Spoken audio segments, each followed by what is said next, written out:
The main thing that's keeping us going and keeping the cash coming in is two things, really. The yields that we're getting from the passengers who are travelling, and also cargo.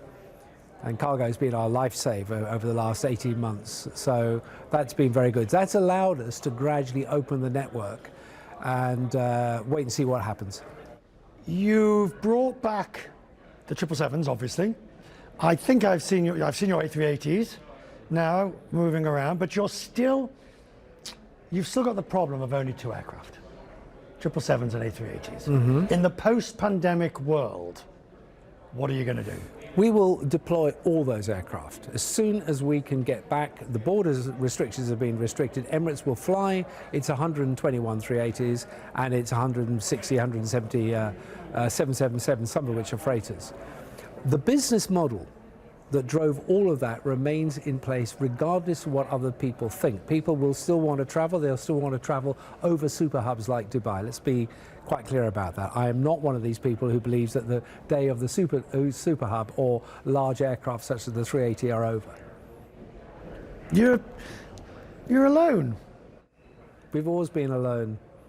We've been an outlier in this business since we started.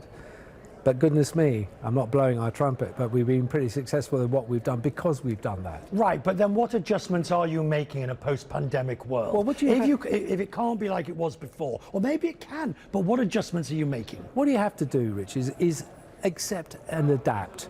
Okay, so demand may be as strong, but the way that demand is structured, the construct of that demand may be different. People talk about diminished corporate travel, business travel. People talk about that disappearing altogether or being reduced by vast percentages, etc. I don't share that view.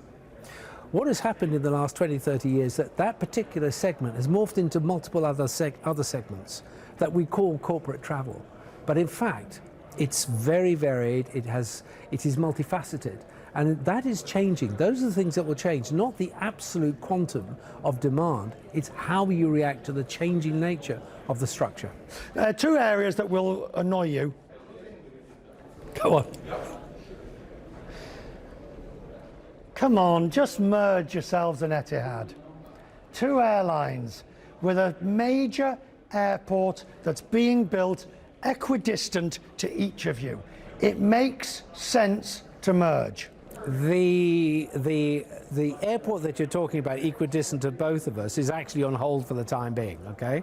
So that isn't the case. At the moment, what Etihad has done, and you best talk to Tony Douglas about that, is that they have shrunk their organisation so that they're far more fit for purpose with regard to what Abu Dhabi needs as the Emirate.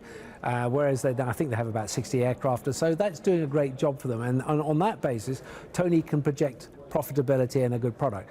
It's not the same for Emirates. We are going back to where we were, which is the 270, 280 aircraft. Working together with Etihad, provided we don't stray across into anti-competition rules, etc., etc., we can do that, and both have different brands, but essentially serving the country in the UAE in the manner that it wants. I don't see a problem there. Does that call for a merger? Not necessarily, no. At the moment, it's fine. Both carriers can do their own thing. And the Fly Dubai? Very important. Deepening relationship with Fly Dubai. I get the feeling, Tim, you're doing through the back door what you won't do through the front, which is creating a smaller ability to have smaller aircraft that will feed and offer feed without actually having another airline within you. But doesn't that sound like a great idea? Then merge in the sense that, to the point you asked me just now about only having 2 aircraft types, but the working together, bolted at the hip with Fly Dubai, with the whole range of MAX aircraft from the 10 to the 7 and the 8, does the job. So with the tools in the toolbox, from the 380 to the top to the 737-800 at the bottom, and the spread of 350s, 787s, etc., etc., right the way up the capacity segments as we go forward, we have a very, very powerful means of reaching a lot of destinations, some within the region that we're actually have never seen us before. So why not just merge with them? We have one shareholder.